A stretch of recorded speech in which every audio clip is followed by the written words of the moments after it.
ರಾಷ್ಟ್ರೀಯ ಕೃಷಿ ವಿಕಾಸ ಯೋಜನೆಯಡಿ ಚಿತ್ರದುರ್ಗ ಜಿಲ್ಲೆ ಹೊಳಲ್ಕೆರೆ ತಾಲೂಕಿನ ರಂಗಾಪುರದ ಋಷಿ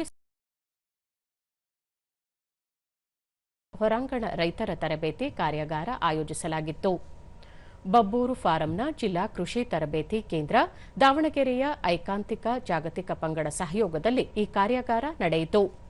ಜಿಲ್ಲಾ ಕೃಷಿ ತರಬೇತಿ ಕೇಂದ್ರದ ಸಹಾಯಕ ಕೃಷಿ ನಿರ್ದೇಶಕ ಆರ್ ರಜನಿಕಾಂತ್, ಋಷಿ ಸಂಸ್ಕೃತಿ ವಿದ್ಯಾಕೇಂದ್ರದ ಸಂಸ್ಥಾಪಕ ತಿಪ್ಪಾರೆಡ್ಡಿ, ಐಕಾಂತಿಕ ಜಾಗತಿಕ ಪಂಗಡದ ಮುಖ್ಯಸ್ಥ ರಾಘವ್, ಚಿಕ್ಕಜಾಜೂರು ಕೇಂದ್ರದ ವೀರೇಶ್, ಮಲೆಬೆನ್ನೂರಿನ ಪಾಂಡುರಂಗ, ದಾವಣಗೆರೆಯ ಅಭಿಷೇಕ್ ಸೇರಿದಂತೆ ಮತ್ತಿತರರು ಉಪಸ್ಥಿತರಿದ್ದರು.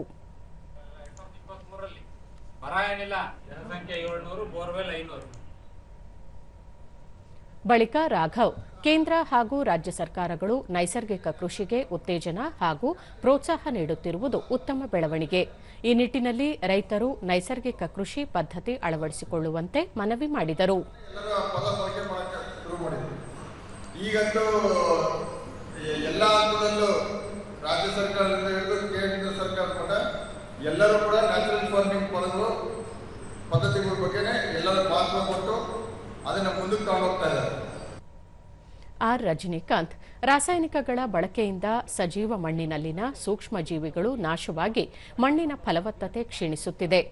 ಪರಿಸರದಲ್ಲಿ ಮಾಲಿನ್ಯ ಹೆಚ್ಚಾಗಿ ಆಹಾರವು ವಿಷಮುಕ್ತವಾಗಿ ಜನರ ಆರೋಗ್ಯದ ಮೇಲೆ ದುಷ್ಪರಿಣಾಮ ಬೀರುತ್ತಿದೆ.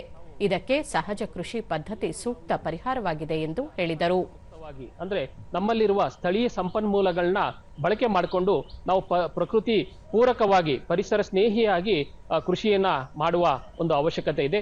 ಇದರ ಸಲುವಾಗಿ ಇಂದು ನಾವು ಸಜೀವ ಮಣ್ಣು ಅಂದ್ರೆ ಏನು, ಮತ್ತೆ ಸಜೀವ ಮಣ್ಣಿಗೆ ಅಂದ್ರೆ ನಾವು ಫಲವತ್ತಾದ ಮಣ್ಣನ್ನ ನಾವು ಯಾವ ರೀತಿ ನಾವು ಅದನ್ನ ಮಾಡಬಹುದು. ದೂರದರ್ಶನದೊಂದಿಗೆ ತಿಪ್ಪಾರೆಡ್ಡಿ, ನಮ್ಮ ಗುರುಗಳಾದ ಪ್ರಭಾಕರ್ ಗುರೂಜಿ ಅವರು ಸಹಜ ಕೃಷಿಯನ್ನು ಪ್ರೋತ್ಸಾಹಿಸಿಕೊಂಡು ಬರುತ್ತಿದ್ದು, ಅದೇ ಮಾರ್ಗದಲ್ಲಿ ನಾವು ನಡೆಯುತ್ತಿದ್ದೇವೆ. ನಮ್ಮ ಗುರುಕುಲದಲ್ಲಿ ಮಕ್ಕಳಿಗೆ ಸಹಜ ಕೃಷಿ ಕುರಿತು ಅರಿವು ಮೂಡಿಸಲಾಗುತ್ತಿದೆ ಎಂದರು. ಬಹಳ ಆಸಕ್ತಿ ತೋರಿಸ್ತಾ ಇದ್ರು. ಆ ನಿಟ್ಟಿನಲ್ಲಿ ಇವತ್ತು ಇಲ್ಲಿ ಒಂದು ಕಾರ್ಯಕ್ರಮ ಆಯೋಜಿಸಿದ್ದಕ್ಕೆ ನನಗೆ ತುಂಬಾ ಖುಷಿ ಆಗಿದೆ. ಮತ್ತೆ ನಾವಿಲ್ಲಿ ಮಕ್ಕಳಿಗೆ ಈಗಲಿದ್ದಾನೆ ಈ ಒಂದು ಸಹಜ ಕೃಷಿ ಬಗ್ಗೆ ಒಂದು ವಿಶೇಷವಾಗಿರ್ತಕ್ಕಂತಹ ಜ್ಞಾನದ ಒಂದು ಅನುಭವವನ್ನು ಕೊಡಬೇಕು ಅನ್ನೋ ಉದ್ದೇಶದಿಂದ ಈ ಒಂದು ಕಾರ್ಯಕ್ರಮವನ್ನು ಇಲ್ಲಿ ಆಯೋಜಿಸೋದಕ್ಕೆ ಒಂದು ಪ್ರೇರಣೆ ಆಗಿದೆ. ವೀರೇಶ್, ಇಂದಿನ ಕೃಷಿಯ ಅವ್ಯವಸ್ಥೆಗೆ ಸಹಜ ಕೃಷಿಯೊಂದೇ ಪರಿಹಾರವಾಗಿದೆ. ಸಹಜ ಕೃಷಿ ಅಳವಡಿಸಿಕೊಳ್ಳುವುದರಿಂದ ಮಣ್ಣಿನ ಫಲವತ್ತತೆ ಸುಧಾರಿಸಿ ಅಂತರ್ಜಲವೂ ಹೆಚ್ಚಲಿದೆ ಎಂದರು. ನೀರಿನ ಮಟ್ಟ ನಮ್ಮ ತೋಟದಲ್ಲಿ ಅಂತರ್ಜಲ ಮಟ್ಟ ಬರೀ 100 ಅಡಿ ಒಳಗಡೆನೇ ಇದೆ. ಅಂದ್ರೆ ನಮ್ದು ಬಹಳಷ್ಟು ಬೋರ್ಗಳು 100-200 ಅಡಿ ಬೋರ್ಗಳು ಈಗಲೂ ಓಡ್ತಾ ಇದಾವೆ. ಈ ಬೇಸಿಗೆಯಲ್ಲೂ ಬಹಳ ಚೆನ್ನಾಗಿ ಬಂದು ನೀರು ಅದರಲ್ಲಿ. ಹಾಗಾಗಿ ಎಲ್ಲರೂ ಸಹಜ ಕೃಷಿ ಅಳವಡಿಸ್ಕೊಂಡ್ರೆ ನೀರಿನ ಮಟ್ಟ ಹೆಚ್ಚಾಗೋದ್ರ ಜೊತೆಗೆ ಆಮೇಲೆ ನೀರಿನ ಸಮಸ್ಯೆನೂ ಸ್ವಲ್ಪ ಮಟ್ಟಿಗೆ ನಿವಾರಣೆ ಆಗುತ್ತೆ. ಪಾಂಡುರಂಗ, ಹೊಲದಲ್ಲಿ ಜೀವಂತ ಬೇಲಿ ಅಳವಡಿಸಿಕೊಳ್ಳುವುದರಿಂದ ಬೆಳೆಗಳ ರಕ್ಷಣೆಯ ಜೊತೆಗೆ ರೋಗಗಳ ಹತೋಟಿಗೂ ಸಹಕಾರಿಯಾಗಲಿದೆ ಎಂದು ಹೇಳಿದರು. ರೈತರಿಗೆ ಅತಿ ಮುಖ್ಯವಾಗಿ ಬೇಕಾಗಿರೋದೇ ಜೀವಂತ ಬೇಲಿ. ಸೊ ಅದನ್ನ ನಾನು ತಿಳಿಸ್ಕೊಡ್ತಾ ಇದ್ದೀನಿ. ಜೊತೆಗೆ ಕಾಡು ಮತ್ತು ಸ್ಥಳೀಯ ಮರಗಳ ಬಗ್ಗೆ ಒಂದು ಪರಿಚಯ ಮಾಡಿಕೊಡ್ತಿದ್ದೀನಿ. ಎಲ್ಲರೂ ಹೆಚ್ಚಾಗಿ ಕಾಡುಗಳನ್ನ ಪಶ್ಚಿಮ ಘಟ್ಟಗಳಲ್ಲೇ ನೋಡ್ತಾ ಇದ್ದಾರೆ. ಸೊ ಅದನ್ನ ನಮ್ಮ ಜಮೀನಿನಲ್ಲೇ ಹೇಗೆ ಬೆಳೆಸ್ಕೋಬಹುದು ಅನ್ನೋದು ನಾವೊಂದು ಚುಟುಕಾದ ಒಂದು ಮಾಹಿತಿಯನ್ನ ಇಲ್ಲಿ ರೈತರಿಗೆ ನೀಡ್ತಾ ಇದ್ದೀನಿ. ಅಭಿಷೇಕ್, ಭಾರತ ಮತ್ತು ವಿಶ್ವದಲ್ಲಿ ಸಾವಿರಾರು ವರ್ಷಗಳಿಂದ ಕೃಷಿ ಮಾಡಲಾಗುತ್ತಿದೆ.